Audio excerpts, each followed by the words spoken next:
We're about 3/4 of the way through the season of Epiphany, and the season of Epiphany has been teaching us this whole time how to see. How to see. Week after week, we've been invited to look again as Jesus helps us to see the world, helps us to look at ourselves, and to notice what becomes visible when God's light is turned on. It's not a harsh light. It's not an interrogating kind of light. It's not the kind of light that blinds.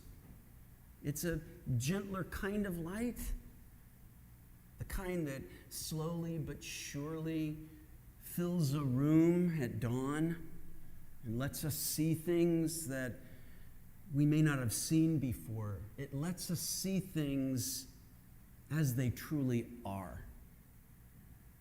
And today in the Sermon on the Mount, Jesus gives us two unforgettable images for what a life touched by that light looks like. You are the salt of the earth, Jesus says. You are the light of the world. He doesn't say you should be. He doesn't say, now try harder, or maybe someday you'll be the light. You already are, is his point. And that's really good news for us, and good news worth unpacking. So let's start with the salt, because Jesus is being quite cheeky here, right? If salt has lost its taste, he asks, how can its saltiness be restored? The people he was speaking to understood about salt. They knew what salt did. They understood the multivalent purposes of salt, right? To preserve, to add tastiness and saltiness. But what Jesus is actually presenting here is an absurd idea. Salt losing its saltiness, like water forgetting how to be wet, or like a flashlight that when turned on it says suddenly, well, you know what, I think I'm just going to appreciate the darkness a little bit longer. His point isn't chemistry. His point is identity. It's identity. Salt doesn't wake up wondering if it feels salty that day.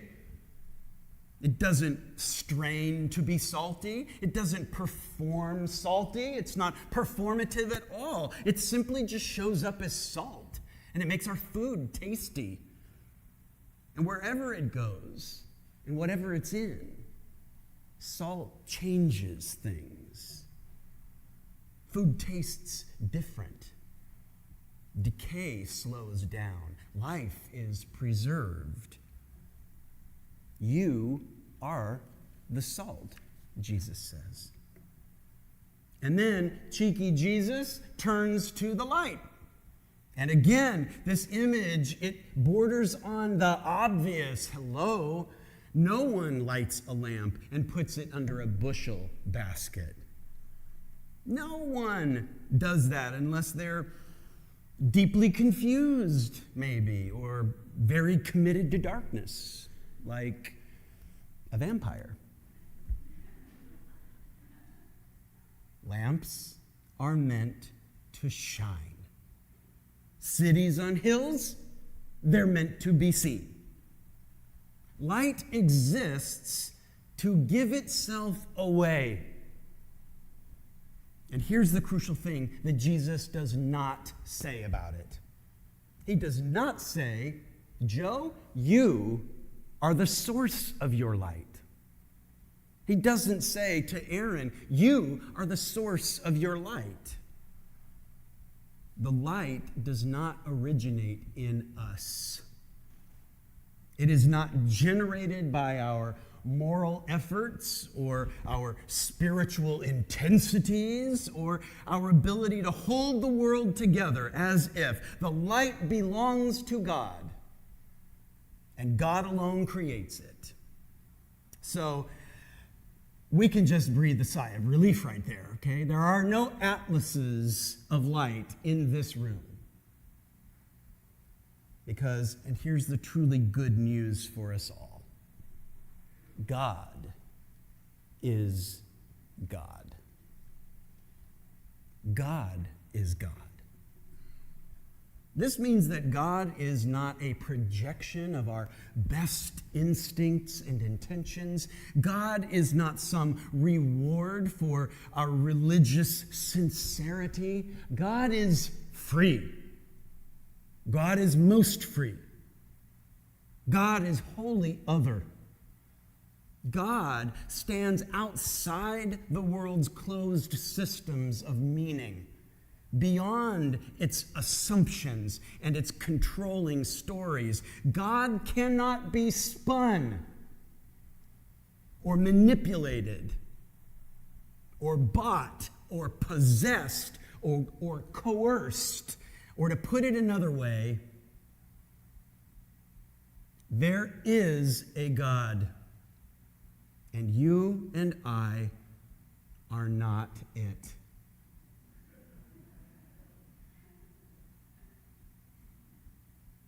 God is God. And yet God does not abandon this world. God enters it. God speaks within it. God disrupts it from the inside, acting in love.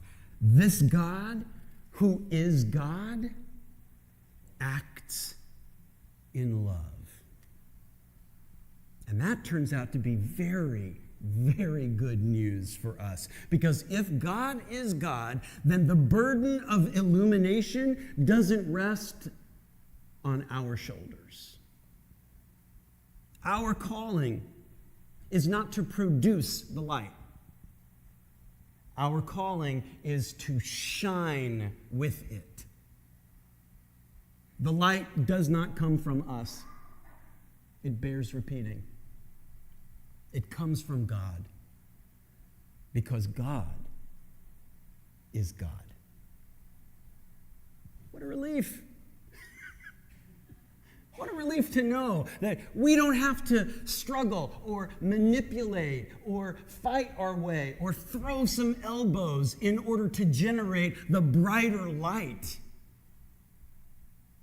Jesus tells us we are the light. We are the salt. Because many of us already feel exhausted by the idea that faith is just one more thing that we have to do really well. We are already exhausted because the world is heavy enough. The news is relentless. The brokenness of our common life is never far from our view. Many people come to church already wondering whether they are doing enough, caring enough, or believing enough. And Jesus doesn't add to that burden, because he says, you are the salt. You are the light. Not because you generated it, but because God has placed you precisely where the light is needed most. Where you are, where you go, you take this light, and God has placed you purposefully to be the light wherever you go. To be the salt, to be the light. Our calling is not to manufacture the light. Our calling is to let our light shine. And that's where Isaiah helps us today. This prophet asks what kind of religious practice God actually desires of us. And the answer is radically and beautifully concrete.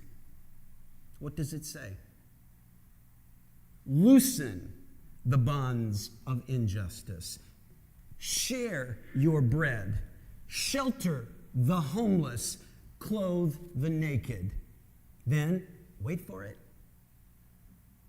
then comes the promise. Then your light shall break forth like the dawn. Now notice the order there. The light does not appear because people have perfected themselves. Right? The light doesn't break forth like the dawn because people have justified themselves or proven themselves worthy. It breaks forth because God is at work in the world already, right now, healing and restoring and reordering. And human lives, they just get caught up in that work when they live as their salty, cheeky selves. And they live as the light of the world wherever they find themselves. Which brings us to Jesus' word about the law. He says, I have not come to abolish the law or the prophets, but to fulfill them. Fulfillment for Jesus doesn't mean like raising the bar so it's just more challenging for everybody else. Fulfillment here means bringing things into coherence. Think, thy will be done on earth as it is in heaven.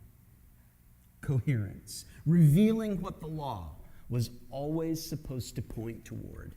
The law was never meant to manufacture righteousness. It was never meant to change the way that our behaviors only.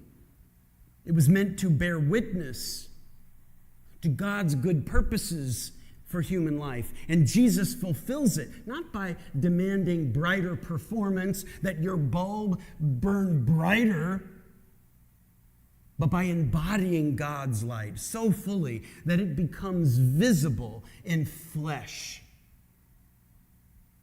In flesh doing mercy.